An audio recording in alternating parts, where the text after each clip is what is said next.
Low test scores, reliance on devices, AI, short attention spans. What research tells us for helping children in today's digital age. This is Smart Parents, Smart Kids.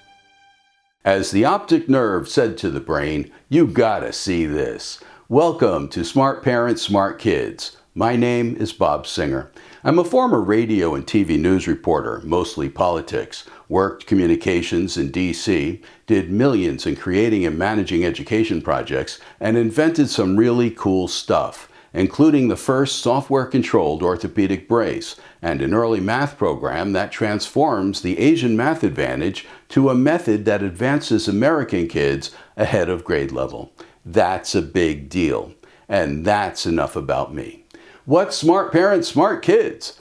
It's a weekly YouTube program that informs parents of information they can use to help their children advance academically. There's a lot published in journals and symposia papers that you won't find covered anyplace but here. So, this is the place. Tell everybody. I'm particularly interested in informing you about neuroscience research that can help you help your child succeed. I'll be providing evidence-based information that education systems ignore. I'll break down sophisticated stuff from science and medical journals to make it real-world and useful. That's SPSK, bringing valuable content down from the ivory towers to the street. So, now that all the preliminaries are out of the way, let's do this. Episode 1. I want to kick things off looking at material published in two journals, Developmental Psychology and the Journal of Experimental Child Psychology. The Developmental Psychology paper, School Readiness and Later Achievement, presents findings by 9 leading universities in the US, Canada, and Europe. That research was huge. 6 longitudinal studies tracking over 37,000 children for years. And they published a key conclusion that may surprise you. You know, there's a 4-letter word that's all over that published academic paper. You know what that word is? M-A-T-H, math. The researchers found that early math skills are the best predictor of later academic success. Even better than reading. Why? How? Who knew? You see, math is a combination of both conceptual and procedural competencies. That's what builds attention-related skills in children. And that's why math is the best predictor of later academic achievement. And those attention skills that math develops are multi-subjectile. It helps across the board. Subjectile, that's a Jersey word. Kind of like Moosadell, right? Scientists have even dug down to identify the particular elements of early math that make it the most powerful predictor. Those elements are knowledge of numbers and ordinality. Ordinality is the position or order of elements within a set or sequence. Number and ordinality exercises with young children are extremely effective in building attention skills that have a ripple effect on other learning. All right, let's cover that Journal of Experimental Child Psychology paper I mentioned. It also confirms that math is the best predictor of later academic success.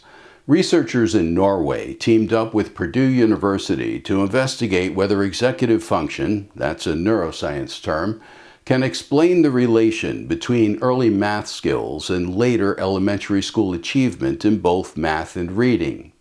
The paper is aptly titled, "Why do early mathematics skills predict later mathematics and reading achievement?" The role of executive function. We've already established math's relationship to attention skills, and when you're talking attention skills, you're talking about executive function. Every parent should know what executive function is all about. The Harvard Center on the Developing Child defines executive function as 3 types of brain function related to self-regulation. The 3 are working memory, mental flexibility, and self-control. Together, they are essential for success.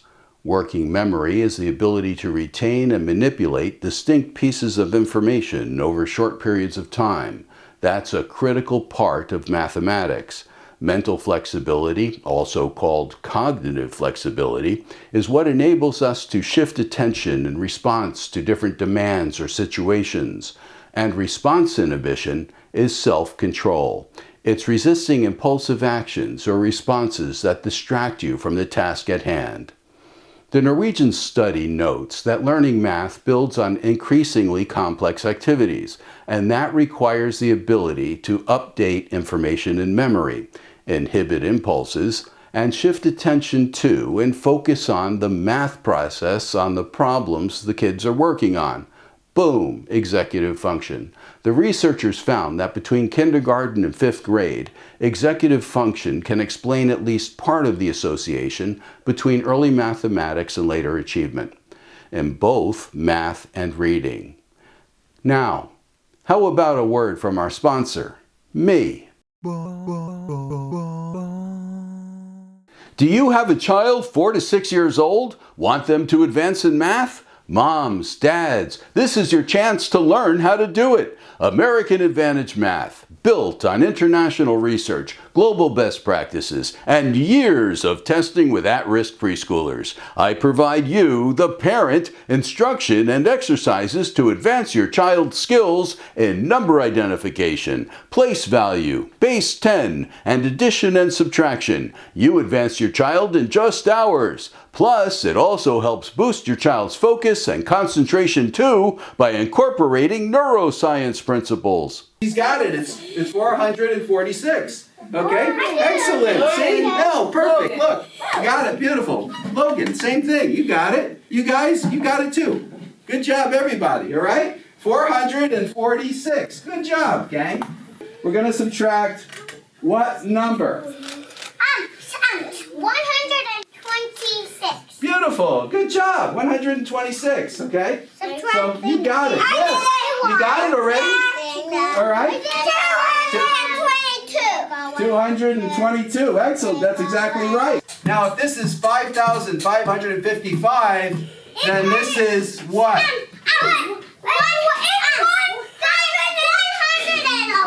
111.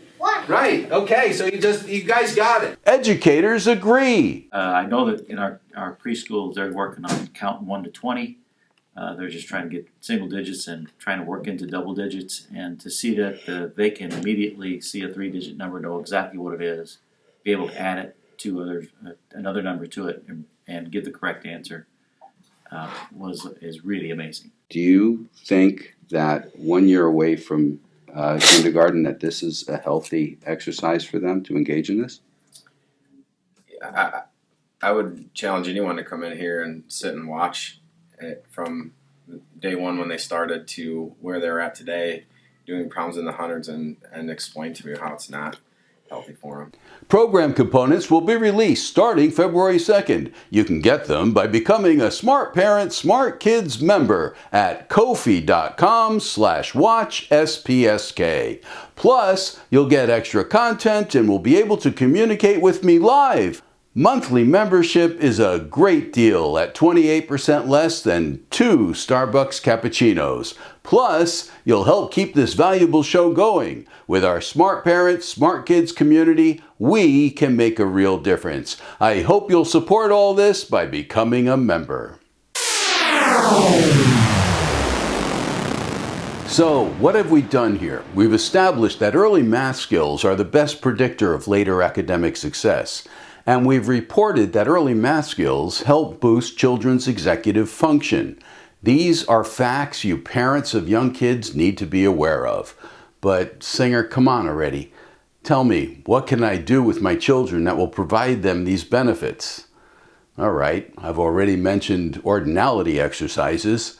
You can ask your child how many in a set or what the number is that's missing in a sequence that you create. And here's more.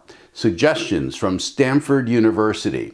They say number 1 is counting. Number 2, sorting objects by attribute like color. Number 3, tracking groups of objects. What's that about? Tracking groups of objects means being able to figure the quantity of a group without counting the pieces. For example, look at 5 objects, quickly recognize it's 5, and say the number. Other activities that are good for boosting children's executive function are calculation and mental arithmetic. For older children, it's good to do word problems and have your child switch strategies when they make an error. These activities provide skills development and cognition benefits. Next week, I'll go deeper into executive function and report more that you can do to develop your child's cognitive skills. So you'll want to stay tuned for that. You know the routine. Hit subscribe, ring the bell, blah, blah, blah. Share the show. Tell everybody you know. Help us be a success, not a schmo. And SPSK will help you help your child grow. I hope that we will come together to build a large and strong community that makes a real difference in children's achievement. We can, and I think should, do this. So I hope you'll become a member by clicking the link ko-fi.com/watchspsk in the description below. I really believe it's worth it. And next week on Monday, noon Eastern Time, or perhaps earlier, I'll provide you more insights into your child's brain that are vital to academic success. And I should mention before I go, save your pennies. They're worth having around to teach your young kids math. And now, that's a wrap.